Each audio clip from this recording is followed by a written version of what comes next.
Hi, everyone. Welcome to this week's episode of Forbes Flash. Thanks for joining us.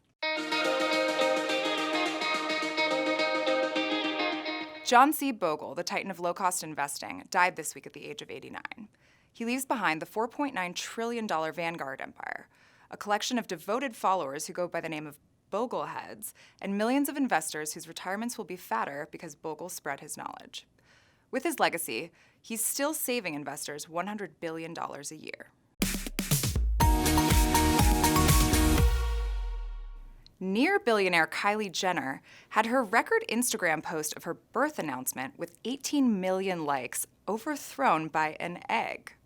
The photo of a single egg now has well over double that amount and will likely surpass 50 million likes.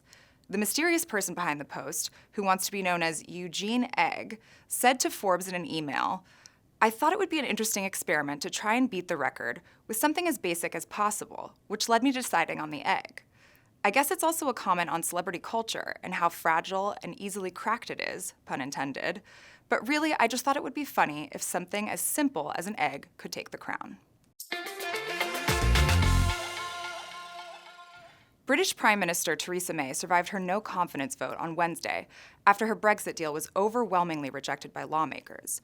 Markets were largely unaffected, as the pound rose slightly, trading at 0.1% higher at 1.2866 US dollars, and the yield on UK government gilts held steady.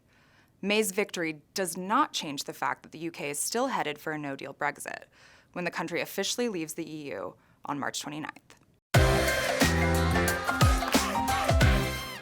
This year, we will be having our first ever Under 30 Global Women's Summit in Israel from March 31st to April 4th. With VIP experiences across Tel Aviv and Jerusalem and workshops focused on propelling women-led businesses, this will be one of the most exciting events we've ever put on. Join a global group of luminaries across business, art, politics, and philanthropy coming together to shape and shake the future. Here are a few stories you might have missed this past week. Gillette's new commercial is stirring up some controversy in the social media sphere. In the ad, the company uses their slogan, "The best a man can get," to wade into the hashtag #MeToo conversation by featuring harassment and bullying and showing toxic masculinity. The clumsy attempt to contemporize the brand brings back memories of the 2017 Pepsi ad featuring Kendall Jenner referring to the Black Lives Matter movement that Pepsi eventually had to pull and apologize for.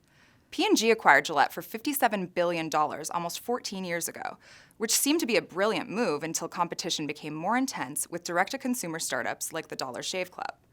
Since the acquisition, Gillette has lost at least 30% of its market share. Although P&G has had great campaigns in the past, like #LikeAGirl campaign for always, this commercial comes off as an epic fail where a male-dominated brand attempts to mansplain masculinity. Snap ex-CFO Tim Stone is walking away from $16 million worth of restricted stock units in the latest exit from the struggling social network. The resignation took a toll on Snap's stock, which fell 11.5% on Wednesday. The stock has already fallen more than 50% over the past year in the wake of major executives leaving.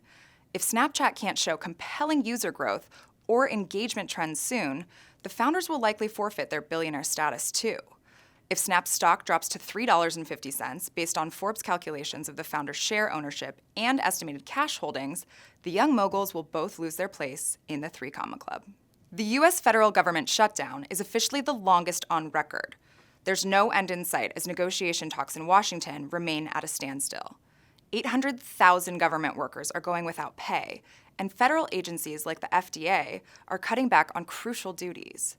Many Americans have been trying to help, like major corporations offering to help make arrangements for those on furlough, or even individual small businesses, like restaurants offering free food. The ripple effect will only widen as the shutdown drags on.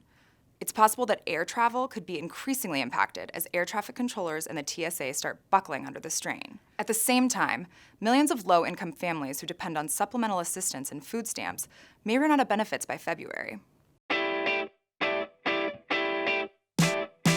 Which brings us to our quick tips. With over 800,000 federal employees not being paid, many people will be under increasing financial strain and have trouble paying their bills. However, when it comes to federal student loans, there may be options. Here are a few considerations to think about. Federal workers who have been furloughed were recently issued paychecks for $0, and federal student loans have generous deferment and forbearance options, which allow borrowers to postpone payments during economic hardship. But an option with less severe interest consequences may be income-based repayment, which allows payments as low as $0 a month if the borrower is earning no income and can always be switched back in the future. Independent contractors and other vendors impacted by the government shutdown may also have options if they are experiencing a reduction in income.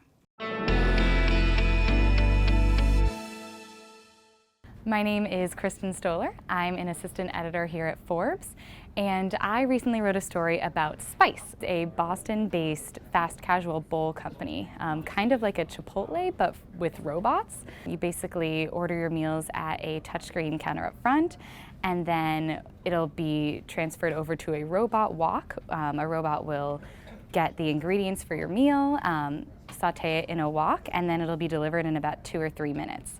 And really the only human interaction you have is with the person in the front of house, making sure the touchscreens are good, and with the person just putting the finishing touches on your meal, like cilantro or sour cream or cheese. 4 MIT alumni founded this restaurant in their fraternity basement because they couldn't find anything for dinner that was under $14. And so they really just wanted to build a restaurant that was going to be something they could enjoy and also be affordable. From that came Spice, where they now have this great fast casual restaurant. They can cook meals in 2 to 3 minutes. And then robots work in the back, but humans will actually be there plating the food in front. One of the most interesting things I learned was one of their backers is a Michelin-starred chef, Daniel Boulud, and they actually guessed his email address. They had no idea. They knew he was famous. They knew he was a great chef, but they thought it would be great to get this guy on board. So they just guessed his email address, and thank goodness they were right because he loved their idea, loved their concept, and actually was one of their investors in the early rounds. Millionaire American rapper Snoop Dogg has become a minority shareholder in Klarna, the Swedish financial technology giant that was valued at $2.5 billion last year. The company offers buy now, pay later services at 100,000 retailers in Europe and across the US. As a part of Snoop's deal, the famed artist will become the face of Klarna's latest marketing campaign, changing his name to Snoop Dogg. Before investing in the Swedish unicorn, the hip-hop tech investor invested in Reddit, Robinhood, and the cannabis delivery company Ease in California.